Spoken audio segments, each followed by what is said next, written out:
Hello friends, ఒకసారి ఊహించండి 50,000 సంవత్సరాల క్రితం ప్రపంచం. అప్పుడు చాలా మంది మనుషులు వేటగాళ్లుగా, సంచార జీవులుగా ఉన్న సమయం. కానీ Indian sub continent north west corner లో ఒక అద్భుతమైన నాగరికత నిశ్శబ్దంగా ఎదుగుతుందని. అదే ఇండస్ వ్యాలీ సివిలైజేషన్. మానవ చరిత్రలో అతి పురాతన నగర సమాజాల్లో ఒకటి. ఇసుక కింద దాగిన రహస్య నగరాల నుంచి ఇంకా బయటపడని సత్యాల వరకు ఒకసారి వెనక్కి వెళ్లి ఈ పురాతన అద్భుతాన్ని మనం తెలుసుకుందాం. దానికంటే ముందు ఈ ఇన్ఫర్మేషన్ మీకు నచ్చుతుందని అనుకుంటున్నాం. వీడియోని లైక్ చేసి మీ ఫ్రెండ్స్ కి షేర్ చేయండి. అలానే మన ఛానల్ ను సబ్స్క్రైబ్ చేసుకుని మమ్మల్ని సపోర్ట్ చేస్తారని అనుకుంటున్నాం. ఇది కేవలం గ్రామాల సమూహం కాదు, అంటే cluster of villages. Indus valley civilisation లేదా హరప్ప నాగరికత అని కూడా పిలుస్తారు. ఇది ఈనాటి పాకిస్తాన్, నార్త్ వెస్ట్ భారతదేశంలో విస్తరించింది. దీని ఉన్నత సమయంలో 1 మిలియన్ చదరపు కిలోమీటర్ల కంటే ఎక్కువ విస్తీర్ణం. చాలా మోడర్న్ కంట్రీస్ కంటే పెద్దది. మీరు ఒకసారి ఊహించండి, 50 లక్షల మంది ప్రజలు ఇండస్ నది, దాని ఉపనదులు వెంట అంటే ట్రిబ్యూటరీస్ చాలా నార్మల్ గా జీవించేవారంట. దీని ప్రత్యేకత ఏమిటంటే, ఇది ప్రపంచంలోని మొట్టమొదటి నగర సమాజాల్లో అంటే అర్బన్ సొసైటీస్ లో ఒకటి. పురాతన ఈజిప్ట్ మెస్పటోమియాతో సమానంగా నిలిచింది. అక్కడ పిరమిడ్లు ఉంటే ఇక్కడ ఇండస్ ప్రజలు వేరే విధంగా నిర్మించారు. క్రమబద్ధమైన అంటే చాలా ప్లానింగ్ గా, చాలా తెలివైన నగరాలుగా బిల్డ్ చేశారు.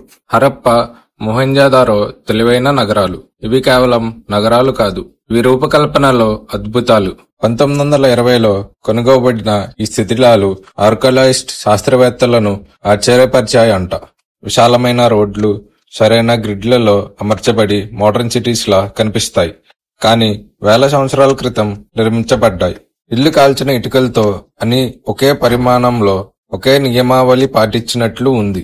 అసలు అద్భుతం ఏంటంటే వాళ్ళు డ్రైనేజ్ సిస్టమ్. ప్రతి ఇంటికి శుభ్రమైన నీరు, వేస్ట్ అంతా రోడ్ల కింద మూసిన పైప్స్ ద్వారా పోయేవి. ఆలోచించండి, క్రీస్తు పూర్వం 2500లో ఇండోర్ ప్లంబింగ్ అంటే. మొహెంజోదారోలో గ్రేట్ బాత్ అనే పెద్ద పబ్లిక్ పూల్ కూడా ఉంది. బహుశా ఆచారాల కోసం ఉపయోగించేవారేమో. ఈ ప్రజలు కేవలం బతకలేదు, ఈనాటికి మనం మెచ్చుకునే సౌలభ్యంతో జీవించారు. ఇప్పుడు మనం వీళ్ళ రహస్యమైన జీవన విధానం గురించి తెలుసుకుందాం. అసలు ఈ ప్రజలు ఎవరు? ఇక్కడే రహస్యం మొదలవుతుంది. వాళ్ళు దూరదేశాలతో ట్రేడ్ చేసేవారు.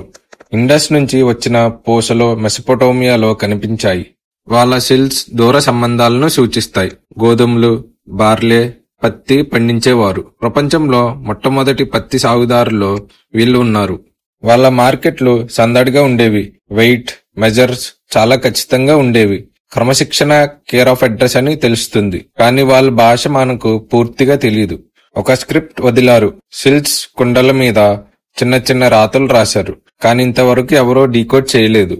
అవి ప్రార్థనలా, పేర్లా, షాపింగ్ లిస్ట్లా ఊహించడమే తప్ప మనం ఏం చెప్పలేం.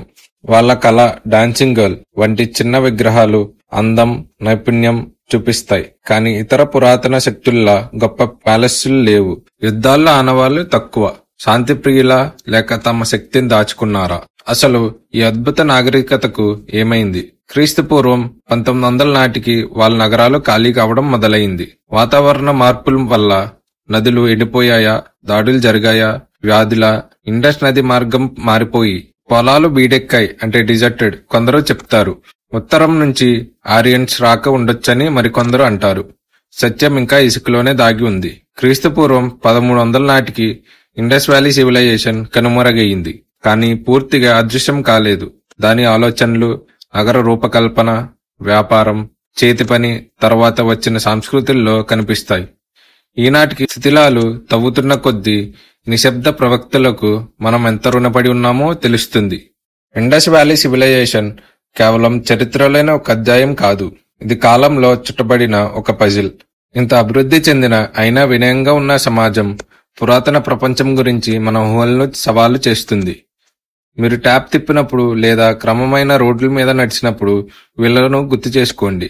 హరప్పన్లు వేల సంవత్సరాల క్రితం ఈ విద్యలను సాధించిన వారు. ఈ వీడియో మీకు ఇన్ఫర్మేటివ్ గా అనిపిస్తాయి. ఈ వీడియోని లైక్ చేయండి, అలానే సబ్స్క్రైబ్ చేయండి, సో దట్ మేము పెట్టినప్పుడు వీడియోస్ మీకు వెంటనే వస్తాయి. అలానే బెల్ ఐకాన్ ఆన్ లో పెట్టుకోండి. మరిన్ని చరిత్ర కథల కోసం కామెంట్స్ లో చెప్పండి.